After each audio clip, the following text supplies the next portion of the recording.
আজকে আমরা এই ভিডিওতে আলোচনা করব যে মানুষ বেশি শক্তিশালী নাকি জিন্নাত বেশি শক্তিশালী। ইন্নাল হামদুলিল্লাহ ওয়াসসালাতু ওয়াসসালামু আলা রাসূলিল্লাহ। কাছে এবং দূরে, দেশে এবং দেশের বাইরে যারা যেখান থেকে জালালিয়াম টিভিতে যুক্ত হচ্ছেন হবেন সকলকে জানাচ্ছি আন্তরিক প্রীতি ও শুভেচ্ছা। প্রিয় দর্শক ও শ্রোতা, ইতিমধ্যেই আপনারা যারা আমার চ্যানেলে নতুন অবশ্যই চ্যানেলটিকে সাবস্ক্রাইব করবেন, আর যারা অবশ্যই সাবস্ক্রাইব করেছেন তাদেরকে অসংখ্য অসংখ্য ধন্যবাদ। তো প্রিয় দর্শক শ্রোতা, আজকের আলোচনার মূল বিষয় হচ্ছে যে জিন্নাত বেশি শক্তিশালী নাকি মানুষ বেশি শক্তিশালী। তো এই বিষয়টি আপনাদেরকে আমি আজকে ক্লিয়ার করব যে জিন্নাত আমরা দেখতে পাই না। জিন্নাত দেখা যায় মুহূর্তের ভিতরে তারা যে কোনো রূপ নিতে পারে। জিন্নাতারা সেকেন্ডের ভিতরে এক স্থান থেকে অন্য স্থানে যেতে পারে। জিন্নাতারা এরকম মানুষের শরীরের লোমে লোমে পশমে পশমে কিন্তু তারা ঢুকতে পারে। এই ধরনের মানে বিশেষ কিছু স্পেশাল কিন্তু তাদের পাওয়ার আল্লাহ পাক রব্বুল আলামিন দিয়েছেন। এখন যখন এই পাওয়ারগুলো আমি দেখি শুনি, তখন আমরা মনে করি যে জিন্নাত হচ্ছে খুবই পাওয়ারফুল।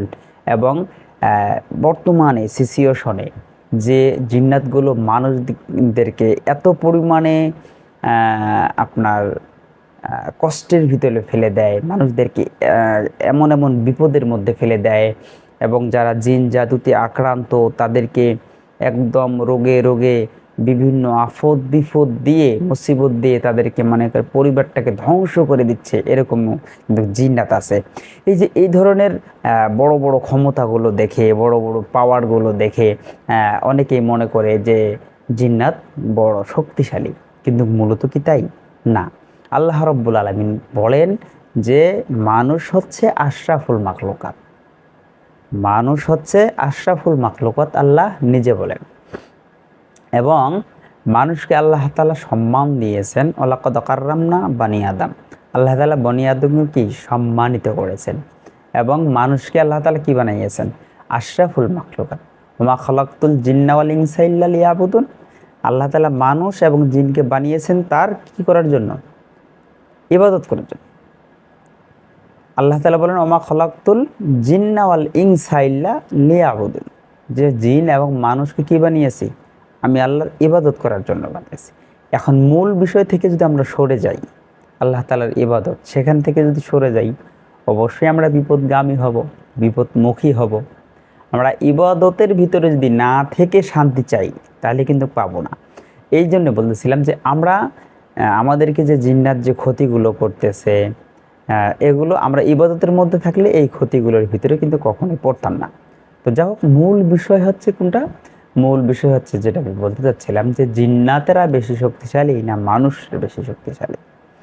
অবশ্যই আমি বলবো যে মানুষ বেশি শক্তিশালী, যদিও দেখা যায় বাহ্যিক দৃষ্টিতে দেখা যায় যে জিন্নাতেরা বেশি শক্তিশালী, কিন্তু প্রকৃতপক্ষে মানুষরাই হচ্ছে বেশি শক্তিশালী।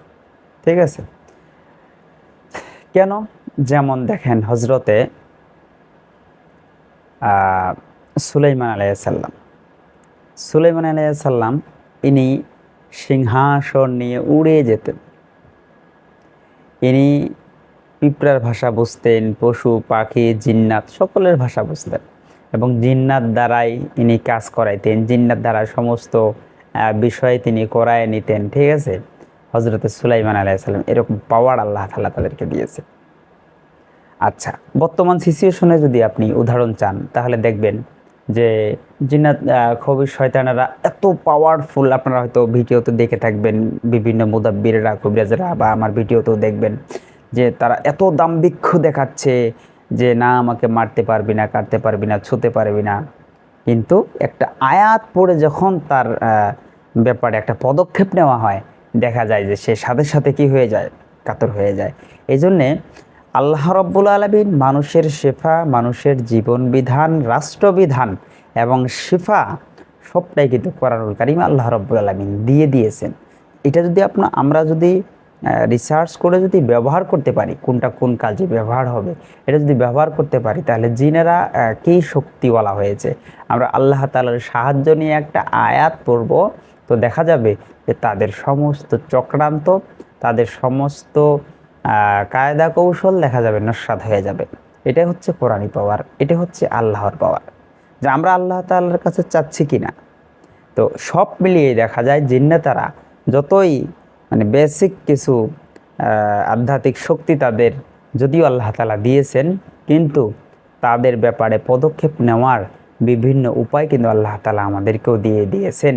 আমরা যদি এটা খাটাই তাহলে না আমাদের ক্ষমতাটা আমরা দেখাতে পারবো। আমরা যদি নিজে মানে মান আরাফা নাফসাহু ফাকাদা আরাফা রব্বাহু, যে নিজেকে চিনল সে কিন্তু রবকে চিনল। মানে আমি যদি আমার পাওয়ারটাকে না চিনি, আমার ভিতরে যে পাওয়ার আছে এটা যদি আমি না জানি, এটা আমি রিসার্চ না করি, না বুঝি, তাহলে অবশ্যই অন্যকে মানে পাওয়ারফুল মনে হবে। নিজের পাওয়ারটা আমি জানি না যে আমার ভিতরে পাওয়ার আছে। আল্লাহ তাআলা সেই পাওয়ারের যোগ্যতা আমাদেরকে দিয়ে দিয়েছেন, সেই পাওয়ারটা অর্জন করতে হবে। আমি নিজের কথা বলি, যখন আমার এই তদবির জগতের শুরুর দিকে তো দেখা যেত, আমি এই তদবির জগতে আসার একটা ইতিহাস আছে, যদি সময় করে অন্য ভিডিওতে আপনাদেরকে বলবো। তো এই যে তদবির জগতে আসার শুরুর দিকে একটি ঘটনা ঘটেছে। একটা জিন্নাত মানে হাজির করেছিলাম আমার বাসার প্রবলেমের জন্যে। তো হয়ে গেছে যে ওই জিন্নাতটা আমাকে বলেছিল, ওটা একটা আদার্স আরও এক জায়গায় গিয়েছিলাম, সেখানে কিছু কিছু মানে ভালো জিন্নাতেরা আছে, এরা ভালো তথ্য দেয়। তো উনি বলতেছিল যে হুজুর, আপনার ভিতরে যে পাওয়ারটা আছে, কি পাওয়ার সেটা আমি উপলব্ধি করতে পারতেছি।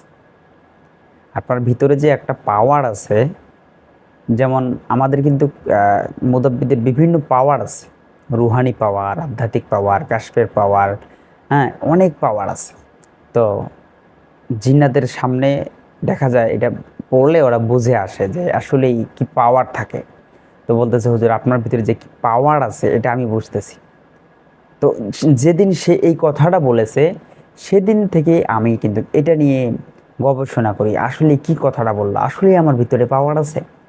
ঠিক আছে, পাওয়ার, এই যে এটা নিয়ে গবেষণা করে দেখি না বাস্তবে আমি যে এই এই জগতে আছি, এই জগতে কাজ করতেছি, ইনশাল্লাহ সব কাজেই সাকসেস।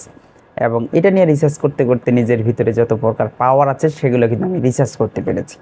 এই জন্য বলবো যে মানুষের ভিতরে যে পাওয়ার আছে, আল্লাহ তাআলা পাওয়ার দিয়ে দিয়েছেন, এটাকে রিসার্চ করতে হবে, এটাকে জাগিয়ে তুলতে হবে। যদি জাগিয়ে তুলতে পারেন তাহলে কি হবে, যে ওই দুষ্ট খবি শয়তানেরা যতই শক্তিশালী আপনার চোখে দেখা যাক না কেন, তাদের সমস্ত ইয়াগুলো নস্যাৎ হয়ে যাবে যদি আমাদের পাওয়ারটা জাগাতে পারি। এই জন্য প্রিয় দর্শক শ্রোতা, ভিডিও লম্বা না করি, এই জন্য বলতেছিলাম সব মিলিয়েই কথার সর্বশেষ কথা হলো মানুষ হচ্ছে সবচেয়ে বেশি শক্তিশালী জিন্নাতের চেয়ে। তো প্রিয় দর্শক শ্রোতা, যারা যেখানেই থাকেন সুস্থ থাকেন, সুন্দর থাকেন, দেখা হয়ে যাবে অন্য কোনো ভিডিওতে। আসসালামু আলাইকুম ওয়া রাহমাতুল্লাহি ওয়া বারাকাতুহু।